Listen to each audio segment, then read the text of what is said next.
Muito boa noite. Agradeço mais uma vez a oportunidade desse nosso encontro semanal para tratarmos de temas relativos ao direito notarial. Esta reunião é fruto, na verdade, de um generoso convite do Colégio Notarial da seção do Paraná, que por sua presidente, a doutora Mônica Guimarães de Macedo Dalla Vecchia, que acaba de reassumir, aliás, a presidência na sequência da gestão transitória do eminente doutor Renato Lano, graças a ela que essas reuniões se fazem. Eu quero também aproveitar a ocasião para cumprimentar, em particular, duas pessoas que frequentam muito aqui a nossa reunião virtual. A doutora Isabela Bicalho Xavier, registradora de Miguelópolis, que vai proferir palestra a convite da comunidade local em um seminário de uma semana jurídica. E a doutora Carolina Alice Caiado Fleury Neri, que acaba de ser nomeada, aliás, isso é uma honra para o Conselho Federal da Ordem dos Advogados do Brasil, para integrar a advogada que é o Conselho Especial de Notas e Registros dessa entidade. Então, eu quero cumprimentar ambas e dizer, de certo modo, que eu cometo aqui, e eu confesso, um certo pecadilho de vaidade em ter gente desse nível, como de muitos outros que aqui se encontram, né? A Laura Porto, o doutor Hilário Lula, Thaís Camati, queijo magnífico, quero dizer, doutora Thaís, doutora Carol Marques e outras eminentes grandes autoridades no campo do direito notarial registral, que dão a honra e a alegria para mim de comparecer a nossa reunião virtual. Bom, nós tratamos na semana passada de uma certa aproximação com os vários saberes notariais. O objetivo é mostrar que os notários se nutrem de vários tipos de saberes jurídicos, não é um saber único. Isso é um conjunto de saberes. Saberes, alguns mais teóricos, quanto ao seu modo, embora sempre saberes jurídicos tenham sempre objeto prático, mas podem ter um modo teórico de aproximação. Assim, há notários que têm vocação para a filosofia das notas, outros têm saber propriamente científico, alguns outros se dedicam um tom abaixo no saber meramente dogmático do direito notarial.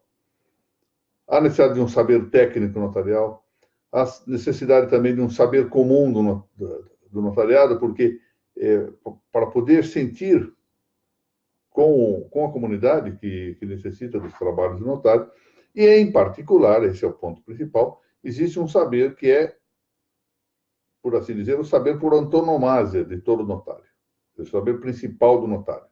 O notário, enquanto notário, tem que ser um iuris prudente, ou seja, deve deter a virtude, o hábito da prudência, propriamente aqui, da prudência notarial. Tanto quanto o juiz. Qual é o saber próprio de um juiz? Nós podemos ter um juiz que escreva sobre filosofia, que seja professor de uma universidade, mas qual é o saber próprio dele? O mais próprio? Saber prudencial. Saber de prudência. E ficamos para a continuidade da aula de hoje, sem perder a ideia de que não vamos aprofundar demasiadamente a questão, de avançarmos alguma coisa para localizar e começar um conceito do cavere notarial. Ou seja, dentro do campo, dentro do âmbito, do domínio da prudência notarial, o ponto que mais parece sobrelevar-se, mais avultar em tudo isso, é o do cavere. Valério Goitisolo, como sabem, eu tenho aqui referido muitas vezes, um grande notário, um grande cultor do direito notarial, tanto do ponto de vista científico quanto do ponto de vista filosófico, realçou muitíssimo nas suas imensas e muito largas obras sobre o direito notarial a importância do cavere como o traço mais distintivo do notário, agora já no aspecto de distinguir a função do notário da função do registrador, da função do juiz, da função do promotor público, do advogado, etc. Então, a ideia da aula de hoje, volto a dizer, sem grande profundidade, é a de iniciar uma localização do CAVERE dentro do campo da prudência e, sequencialmente, tentar um pequeno conceito inicial. E vamos falar aqui. E daqui a alguns meses, se essas reuniões prosperarem, como é da minha melhor vontade, nós podemos voltar ao tema, já com essa primeira alimentação inaugural. Mas eu queria pedir licença, para, antes de começar essa nossa exposição, observar algumas coisas que me parecem pedagógicas. Na verdade, quase que contar um pouco, dar um pouco de vivência histórica, ou de reminiscência histórica, algo que eu próprio vivi e que, portanto, posso, por minha própria experiência, confessar aqui. Confessar com humildade, porque é uma confissão de uma verdade, efetivamente. É provável, eu tenho notado isso em inúmeras aulas que me convidam para falar sobre o tema da prudência, que aqueles que me ouvem falar sobre a prudência saiam com grandes perplexidades, com grandes dúvidas a respeito da matéria. E é justamente sobre isso que eu quero dizer, para que tenham muita tranquilidade nesse assunto, muita calma. Aconteceu o seguinte na minha pobre vida. No ano de 1990, eu fiz, por assim dizer, o meu debut em congressos internacionais.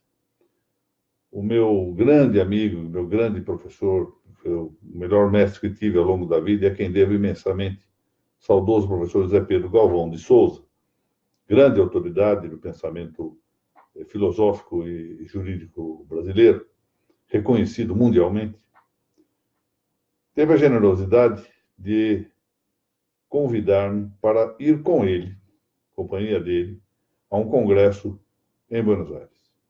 E ali, graças ao prestígio dele, fez com que eu fizesse uma breve comunicação. Tinha que fazer uma breve comunicação, congresso importante. E eu, então, ali preparei um pequeno trabalho, que era, enfim, um olhar, uma vista de olhos naquilo que eu fazia. Eu falei sobre a prudência do juiz.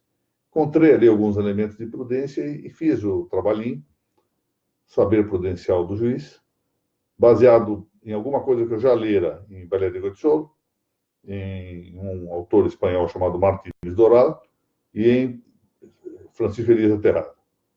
E ali elaborei um pequeno trabalho. Esse trabalho fez com que eu me apaixonasse pelo tema da prudência. Estou falando do ano de 1990, primeiro semestre de 1990. E nas décadas posteriores, não estamos falando de uma década, estamos falando de 2 décadas, durante mais 20 anos à frente, eu continuei estudando esse assunto. Continuei me aprofundando na matéria, lendo muita coisa que me caía sob os olhos no tema da prudência. E sem escrever praticamente sobre isso. Era muito raro que eu me manifestasse num ou outro ponto, assim, ao tratar da qualificação dos títulos judiciais, eu fiz algum esboço, melhorei o trabalho sobre o saber registral que eu havia levado para o Rio Grande do Sul e acrescentei algumas coisas relativas à prudência, mas confesso que sempre com muito receio de tocar no assunto, dada a dificuldade. E ao final de 2 décadas, eu já estava absolutamente convencido e havia dito a alguns amigos, em particular, que eu jamais escreveria sobre a prudência. Eu confessava isto sem nenhum constrangimento, que eu entendia desnecessário escrever sobre esse tema. Por quê? Eu conhecia o livro de Santiago Ramírez, o livro da prudência de Santiago Ramírez, pode dizer que humanamente é imbatível. Depois daquele livro, não é possível que alguém queira escrever sobre a prudência, não é necessário. Eu havia lido também, embora em um ponto menor, mas muito interessante, como literatura extraordinária, o livro do Piper, sobre as virtudes fundamentais.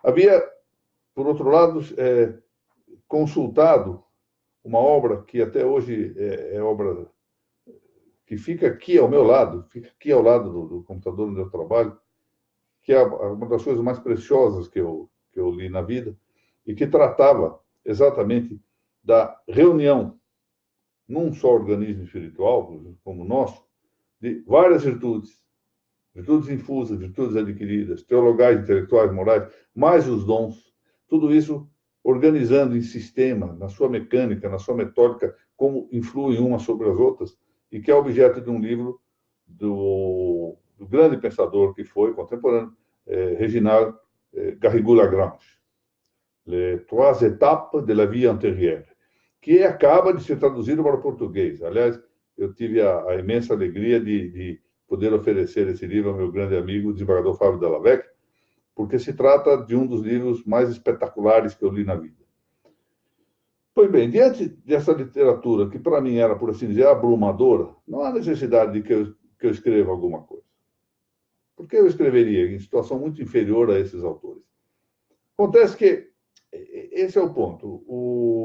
Eu fui, então, convidado pelo doutor Biratã Pereira Guimarães a escrever sobre direito notarial no momento em que ele achava, o entendimento dele, de que era necessário reavivar a doutrina notarial brasileira. Então, picou-me a ideia de escrever sobre a prudência notarial. A bem da verdade, se forem ver o livro a que eu vou me referir, vão ver que eu não escrevi só sobre a prudência notarial. O trabalho trata da prudência, depois de uma das divisões da prudência, que é a prudência jurídica, e aí, sim, da prudência notarial. É um livro sobre a prudência. Conversei com um grande amigo que me fez a observação de que é verdade que o livro do Santiago Ramírez é imbatível. Mas também é verdade que ninguém leria o Santiago Ramírez. Há largos trechos desse livro, além do livro estar em espanhol, um espanhol escrito com uma terminologia filosófica muito aguda, há citações em latim. Seria um livro que, para o leitor brasileiro, pouco acostumado a essas coisas, que ficou, por assim dizer, perdoem a expressão, mas ficou entregue às baratas pelas sucessivas reformas educacionais que depredaram o ensino brasileiro, levando ao estado lastimável em que ele se encontra. Nós não íamos ler, não íamos ter no Brasil uma divulgação sobre a ideia da prudência. Então, eu me convenci de que, embora não fosse a pessoa exata para escrever um livro sobre isso, e não fosse também, diante da escassez dos meus conhecimentos, quem estivesse à altura de iniciar o tratamento da matéria no Brasil, fora eu a escrever. Também em benefício do notariado, que há tempos que eu achava que eu estava em dívida com a categoria notarial brasileira, por me ter dedicado mais aos registros do que às notas, quando, na verdade, tenho uma estima institucional muito grande pelo notariado também. Então, resolvi lançar. Foi uma aventura, eu fiz o livro foi publicado, aliás, uma edição, é preciso dizer, da editora Quinta, presidida pelo Dr. Sérgio Jacomino, muito bem feita a edição do livro.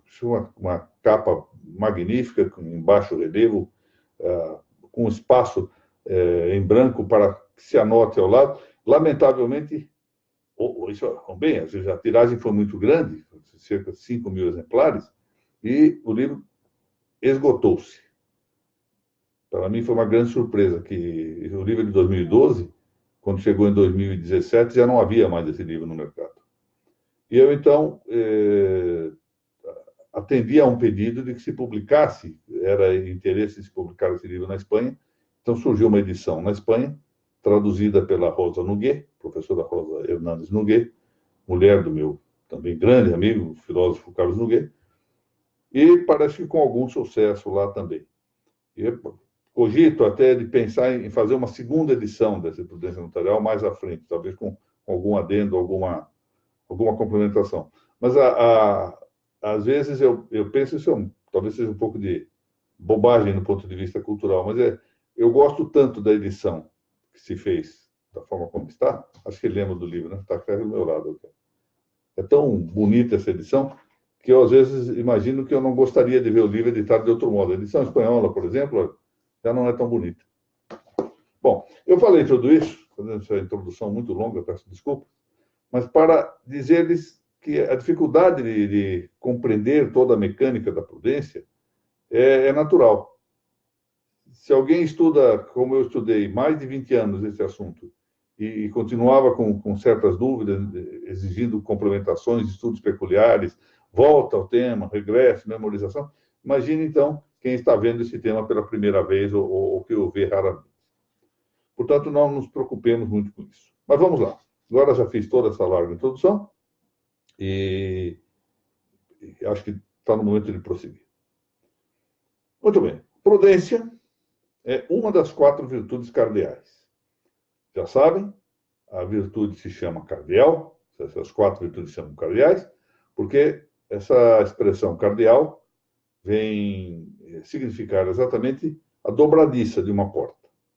Então, a porta abre e fecha em cima dessa dobradiça, significa que o organismo espiritual todo trabalha com todo um mundo de virtudes anexas a essas 4 virtudes cardeais, mais as intelectuais, mais as teologais. O organismo trabalha com essas virtudes cardeais, com essas dobradiças que abrem e fecham as portas do edifício espiritual. Essa é a imagem analógica que podemos fazer. Essas 4 virtudes cardeais, que têm, como eu disse, dezenas de virtudes anexas, são 3 radicadas fora da inteligência e uma na inteligência. Repousa na inteligência, ou seja, seu sujeito psíquico é o entendimento, a virtude da prudência. As outras 3 são a justiça, que repousa ou radica na vontade, a temperança, que está no apetite concupiscível, e a fortaleza, que está no apetite irascível. Vejam que a completude ou completeza do conhecimento da atividade prudencial exige também que se conheça a antropologia. Ou seja, é preciso... não basta o estudo da teoria moral, não basta o estudo da epistemologia, não basta o estudo da ética, senão que nós temos que também nos deter em dados psicológicos, em dados da psicologia racional, ou melhor dito, da antropologia. Portanto, se nós temos 4 virtudes cardeais, uma residente no concupiscível, que é a temperança, a outra residente no irascível, que é a fortaleza, a terceira residente na vontade, que é a justiça, sobra uma que tem o caráter de virtude ou hábito cognitivo, é a prudência. E qual é o papel da prudência? O papel da prudência é de oferecer os meios para que as demais virtudes cardeais e suas anexas cumpram as suas funções, atinjam as suas metas. Vou dar com um exemplo um pouco escolar, mas que talvez resolva, nesse momento, a compreensão do que eu estou afirmando. Tomemos a ideia da justiça, porque é uma inclinação normal dos juristas, esta em favor do justo. Nós queremos dar a cada um o que é seu, cumprir exatamente o hábito da justiça, que consiste nessa vontade constante e perseverante e persistente de dar a cada um o que é seu. Este é seu, né? O sum da definição de justiça é o que significa o direito. Pois bem, nós temos a vontade de dar a cada um o seu direito, mas não é a justiça, embora eu eleja esta conduta e queira eleger o meio conducente a que eu seja justo, não é a justiça que vai reconhecer qual o direito. Isso depende de uma virtude cognitiva, de um hábito cognitivo. E a justiça reside na vontade, não na inteligência. Esse hábito cognitivo, é por isso que se fala que a prudência é a auriga virtutum, ou seja, é a cocheira ou condutora das demais virtudes. Esse hábito cognitivo, necessário para chegar à justiça, para dizer qual é o meio para que a justiça se realize, esse hábito é o hábito da prudência. Portanto, a prudência consiste em um hábito, não uma mera disposição. É possível que alguém que seja habitualmente imprudente tenha uma disposição de ser prudente, como alguém habitualmente injusto possa ter uma disposição de ser justo. Não, nós estamos falando aqui em hábitos.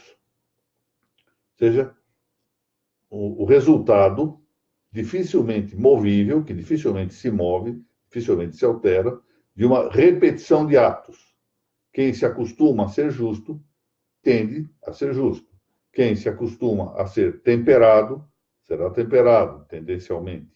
Quem se acostuma a ser forte, resistirá melhor ao medo. tendencialmente. Porque a repetição de hábitos torna fácil a conduta, facilita, portanto, a conduta correspondente. É um hábito, portanto, um hábito intelectual, formalmente intelectual, mas materialmente moral, porque ele interfere com todas as virtudes morais, que se nutre do seguinte, esse é um ponto importante, que se nutre de uma série de objetos de conhecimento, ou se nós quisermos, de uma série de conhecimentos. Primeiro, ele recebe de um outro hábito que reside também no intelecto, e a prudência reside, na verdade, na função intelectual prática, portanto, é um hábito da razão prática. Ele recebe de um outro hábito da razão prática os primeiros princípios dessa razão.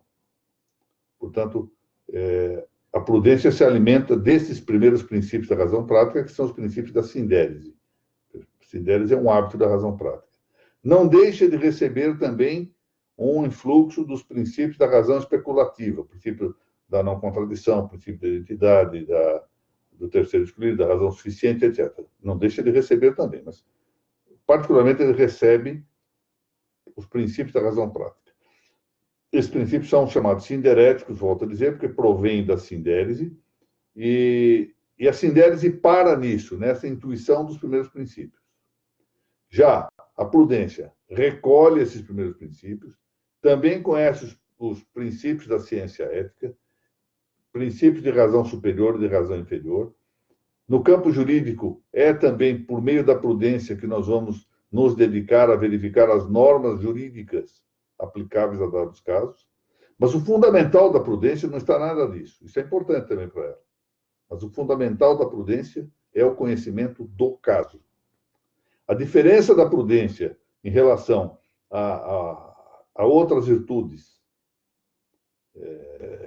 por exemplo, virtudes puramente intelectuais, é que a prudência se dedica diretamente ao caso. É mais importante conhecer o caso da prudência do que conhecer os princípios. Se tivesse que escolher alguma coisa, a prudência vai se dedicar a conhecer o caso. A prudência é a virtude da realidade agível. É a virtude pela qual eu conheço a realidade e digo qual o meio adequado de bem agir nessa realidade. Se eu indico o mal, há imprudência, ou seja, o vício. Eu não tenho a virtude da prudência. Se eu ajo bem, diante de num caso concreto, aí está a indicação da prudência. No dia a dia, vou dar um exemplo concreto. Eu tenho uma criança de 2 anos na minha mão, passando uma avenida cheia de carros. Se eu largo a criança na beira da calçada para atender o telefone e deixo sem a mão, eu estou sendo imprudente, não agi bem. Ou seja, um caso concreto que nos leva ao exercício deste hábito prudencial. Pois bem,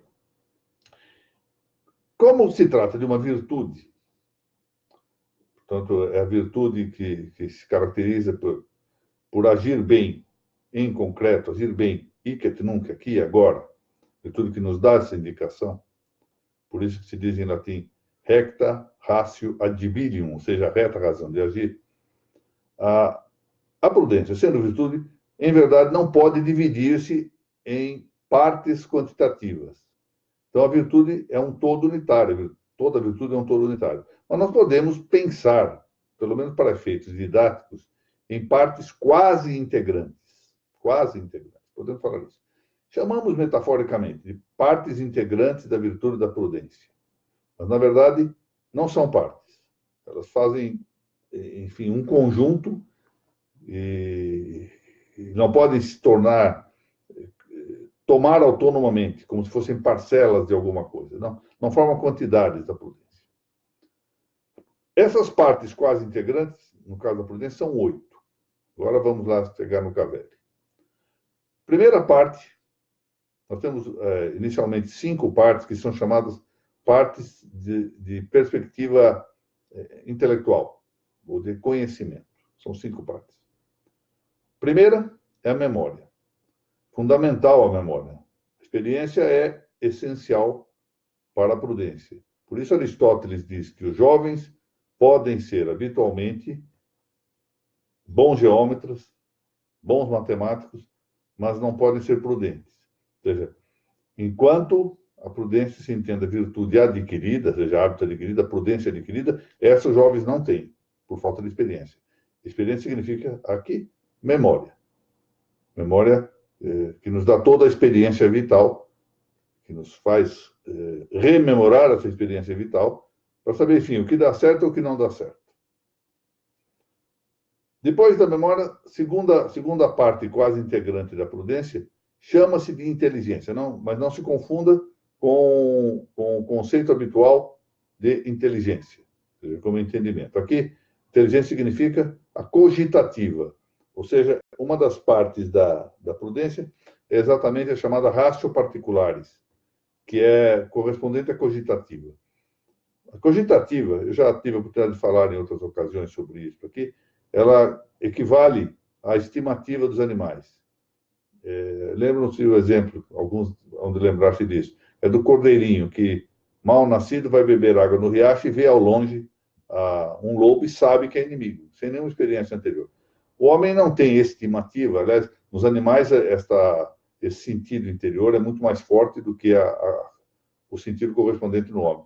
Mas nós temos alguma capacidade, por exemplo, de aferir, num primeiro contato, a amistosidade de alguém ou a inimizade. Captamos quando alguém simpatiza conosco ou quando antipatiza conosco, chamadas simpatias à primeira vista, antipatias à primeira vista. Captamos muito frequentemente também a utilidade ou necessidade de alguma coisa. Percebemos, às vezes, um animal e nos damos conta de que não é nocivo. Outros nos damos conta imediatamente que é nocivo. Faz parte da cogitativa, que no que diz respeito à prudência, classicamente é chamada de inteligência, sem se confundir com a faculdade intelectual. Terceiro, uma outra coisa que também se chama, analogicamente, de razão. Quando se quer dizer aqui o bom uso da razão. A prudência exige o bom uso da razão, bom uso do discurso. Quarto, a docilidade. Quarta parte quase integrante da prudência é a docilidade. O que é a docilidade? Docilidade é a aptidão para conhecer do ensinamento alheio, seja o ensinamento verbal, oral, seja o ensinamento por escrito. Ou seja, aprendemos da lição alheia. A vida é feita assim, não é? Se nós temos docilidade, aprendemos a linguagem por nossos pais, aprendemos os bons modos dos nossos pais. Eu lembrava-me aqui, até utilizei isso como próprio, sem pagar direitos autorais, uma passagem de meu querido amigo saudoso desembargador Volney Correia Leite de Moraes Júnior, que dizia que os pais dele haviam dado a ele educação suíça. Aí ele completava, mas eu nunca consegui aprender, ou seja, não teve docilidade para aprender essa educação suíça. Assim, a docilidade é o modo com que aprendemos da lição alheia. Pessoas que são dóceis, no sentido de que se dedicam a aprender dos outros. Prestam atenção no que os outros fazem. Tentam extrair da lição alheia alguma coisa como matéria para suas próprias meditações. Quinta parte quase integrante da virtude da prudência, e assim se encerra o aspecto cognitivo nesta divisão que estamos fazendo do quase integrante da prudência, é a sagacidade. Sagacidade já é o modo com que nós conhecemos por nós próprios as coisas. Ou seja, eu não tenho quem me ensine, eu é que tenho que ver. Eu é que vou lá desmontar o relógio pacientemente, ver peça por peça, o que cabe, o que não cabe, porque eu não tenho quem me ensine. Então, há pessoas que são mais sagazes, outras que são mais dóceis. São características diversas, são partes da prudência que podem ter maior ou menor intensificação na conduta de cada um de nós. Aí passamos para as últimas três partes quase integrantes da prudência, que correspondem a um aspecto preceptivo ou imperativo. E que são a providência, ou previdência, providência e previdência, pode-se dizer. Em segundo lugar, a circunspecção. E em terceiro, a cautela, ou, se nós quisermos dizer, a precaução. Bom, providência ou previdência significa ver ao longe para prover. É por isso que é previdência e providência. Previdência, porque pré-vê, vê ao longe. O prudente é o que vê ao longe. Não faça isso, porque o resultado não vai ser bom. A providência é aquele que provê de meios para o que vem vindo de negativo, ou mesmo de positivo, para preparar-se para isso. Portanto, não só prever o que vai ocorrer, mas prover-se dos meios para que o que vai ocorrer seja bem aproveitado. A circunspecção consiste numa espécie é o campo próprio da atuação da virtude anexa da prudência, que é a gnome, ou inome. Ou seja, é verificar as circunstâncias excepcionais. Verifica as circunstâncias excepcionais de uma determinada situação e avalia bem. Eu, acho que na aula anterior ou em outra aula, eu disse isso. Há pessoas que são normalmente sensatas, atuam muito bem com a virtude da sínese, que é também uma anexa da prudência, mas não tem a virtude da inhome, ou seja, quando surge alguma circunstância excepcional, não sabe o que fazer. Outras, ao contrário, saem-se muito bem na situação excepcional. Quando há situações excepcionais, solucionam aquilo com uma facilidade que a todos nos espanta. Ou seja, tem essa peculiaridade da virtude da inhome, que pode ser educada também. Né? Todas essas virtudes podem ser educadas. E, finalmente, a virtude da precaução. A palavra precaução é devedora do verbo cavere. Na verdade, o verbo é caveo, porque se fala na primeira pessoa do singular do presente indicativo. Todo verbo latino se diz assim. O verbo é caveo, mas o infinitivo é cavere. Eu falei cavere porque precaver está manifestamente devedor da palavra cavere, do infinitivo cavere, do verbo caveo, ou caveo, que significa exatamente isso, acautelar-se, precaver-se, tomar cuidado. Propriamente, o cavere está nesta última parte, quase integrante da virtude da justiça, da virtude da prudência. Mas notem, como eu disse, essas coisas não podem ser autonomizadas quando se trata da prudência. É muito difícil dizer que o cavere esteja isolado. É até difícil ter exemplo de que ele possa estar isolado de circunstâncias excepcionais que são próprias de quem é circunspecto, ou até mesmo das previsões, porque a precaução supõe exatamente tomar cautelas antecipadamente. Precaução. Isso depende da previdência e da providência, de que as coisas sejam previstas e providas. De modo que há um conjunto, mas propriamente o cavere se situa nesta parte, nesta última parte quase integrante. E consiste, sobretudo, na cautela que se toma diante de obstáculos exteriores para a realização de alguma coisa. E é exatamente isso que o notário tem de melhor. Ele, ao verificar, depois de verificar a legalidade e muitas vezes alguns aspectos de conveniência normal, sensata de um negócio jurídico, ele verifica, então, quais são os obstáculos exteriores que poderão fazer com que se frustre no todo ou em parte esse negócio jurídico. Esta função. O notário adquire uma experiência tamanha que ele vê ao longe, ou seja, ele prevê, tem a previdência de verificar possíveis obstáculos exteriores, externos, que possam influir em detrimento do mau resultado do negócio jurídico do qual ele está participando. Isso é notável.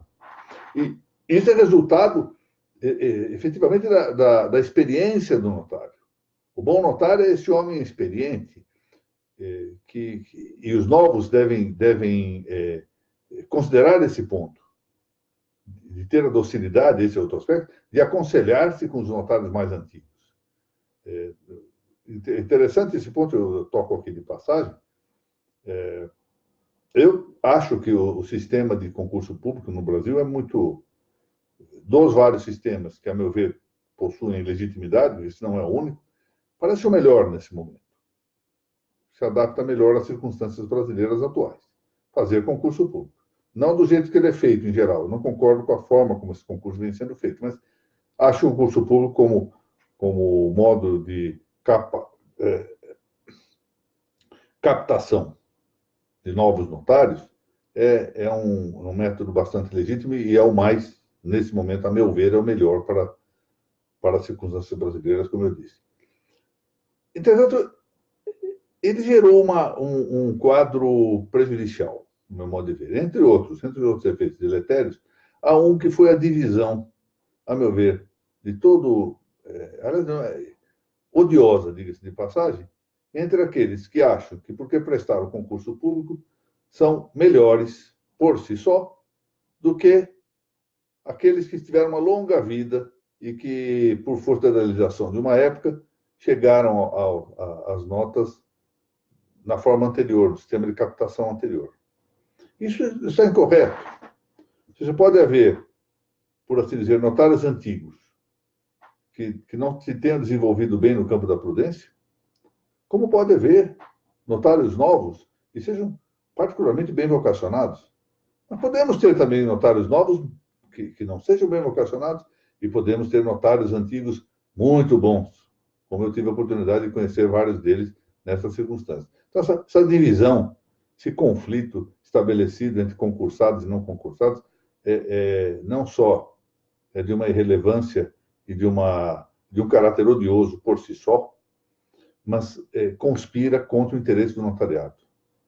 Conspira contra a unidade que deve haver dessa maravilhosa categoria que é a do notariado latino brasileiro, que ainda persiste como notariado latino, embora a gente esteja vendo cada vez mais alguns desses organismos extrajudiciais transformados em lojinhas da esquina e em alguns outros em guichê de agência bancária, né? Mas isso faz parte da vida. Os bons notários haverão de resistir a tudo isso. Eu agradeço a todos. Deixa eu ver aqui, cumprimentar a quem eu não cumprimentei. Doutora Fabiana, doutor Fausto, doutora Regina,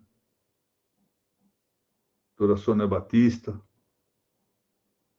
doutora Mônica, já cumprimentei, doutora Geice Abdala, doutora Margarete Maia, grande fotógrafa, além de grande registradora, uma grande fotógrafa, doutora Eduarda Amadei, doutora Rodrigues Nina, doutor Rogério Tobias, que volta do Líbano e trazendo coisas notáveis de São Charbel, doutora Maria Lúcia Pasquini, doutora Isabel Sangalli, grande nome do registro brasileiro. Muito bem. Eu agradeço a todos aqui a atenção que dispensaram a essas pequenas exposições. Volto a dizer, elas foram mais extensas do que profundas. O objetivo foi exatamente apresentar o tema. Vamos mais à frente, lá daqui a alguns meses, se Deus permitir, fazer uma incursão mais adequada, mais profunda sobre essa matéria. Muito obrigado. Na semana que vem voltamos com Notas sobre Notas, agora número 23, para tratar da virtude uma das virtudes da veneração, que é a virtude da piedade. Começaremos a tratar da piedade filial. Muito bem, boa noite a todos.